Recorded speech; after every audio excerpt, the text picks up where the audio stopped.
अच्छा दादा, मान गोत्र के बारे में और बताओ। मान किस वंश से है, कौन सा कुल पड़ता है, क्या एरिया, कौन वो सा आ तो तपा? गया ना, मान का सबका इकट्ठा बताऊंगा ना। हाँ। 4 है ना ये, जी।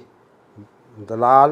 मान, दलाल, देशवाल और सियार। हाँ, ये चारों का ही है, इकट्ठा ही आएगा ये। चौहान कुल में अग्नि वंश है, चौहान कुल है, उसमें राजा बख्शपाल द्वितीय आते हैं। राजा बख्शपाल द्वितीय के 2 लड़के होते हैं। जी। कौन कौन से होते हैं? एक सहीपाल तृतीय होता है, एक महिपाल प्रथम होता है। महिपाल का वंश आगे चलता है, तो इसमें खूबदेव रामदेव भी आते हैं। रामदेव की कुली में आगे चल के बूढ़ा दादा आता है, उसका मंदिर आसौदे में बना हुआ है। दलाल का है आसौदा। तो इसमें आता है धन्ना राव जी। धन्ना राव के 4 बेटे होते हैं, दिल्ले, मानू, सीलरू और देसू। जी।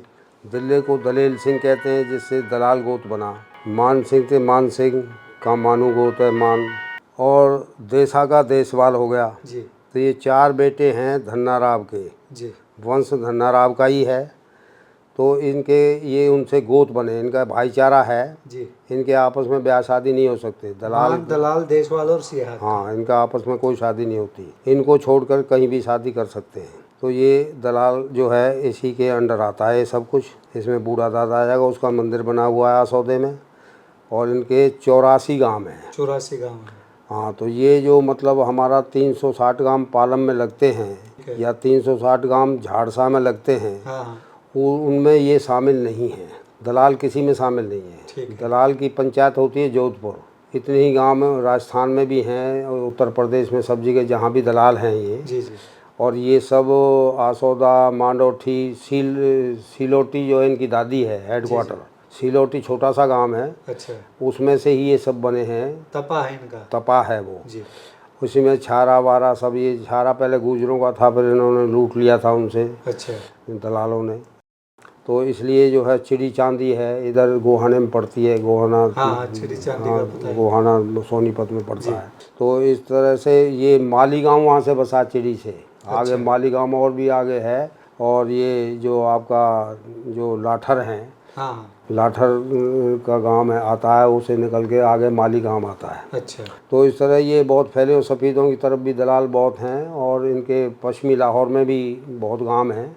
और यहाँ भी इनके बहुत 84 गांव तो यहीं पड़ते हैं इनके। तो इनकी पंचायत अलग है। और जो फैसला 360 पालम में नहीं होता या 360 झाड़सा में नहीं होता, जो फैसला उसको दलाल करता है। और तो वो मानना पड़ता है। अच्छा। इनकी इतनी पावर है। जी। जी।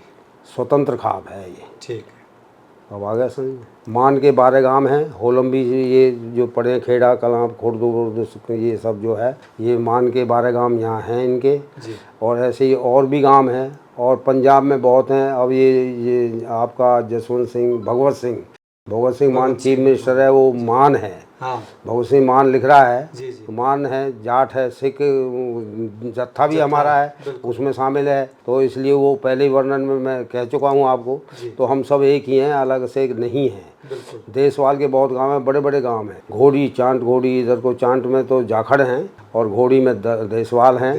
ऐसे ही वहाँ आस में आलदूका का है और भी गांव हैं ऐसे, जो मतलब वहाँ ये देशवाल बहुत हैं। ऐसे ही मान के हो गए, देशवाल के हो गए। सिहाग में ये जो ओम प्रकाश चौटाला है, ये सिहाग गोत है इनका। चौटाला गांव का नाम हाँ, है। चौटाला गांव का नाम है और गोत सिहाग है इनका। ठीक है।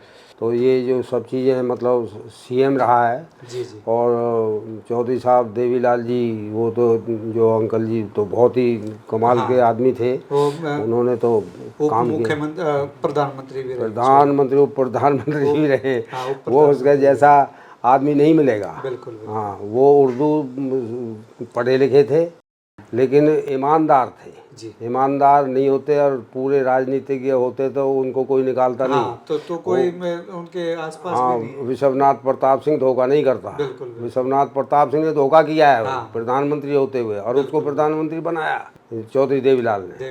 ठीक है नहीं। तो हमारी ईमानदारी हमें पीछे छोड़ देती है, इसलिए हिंदू को आगे बढ़ना चाहिए। ईमानदारी की जगह है, राजनीति की जगह है। जहाँ लाभ होता है, अपना कल्याण होता है, देश का भला होता है, वहाँ हम सबको खांडा लेके तैयार रहना चाहिए। बिल्कुल।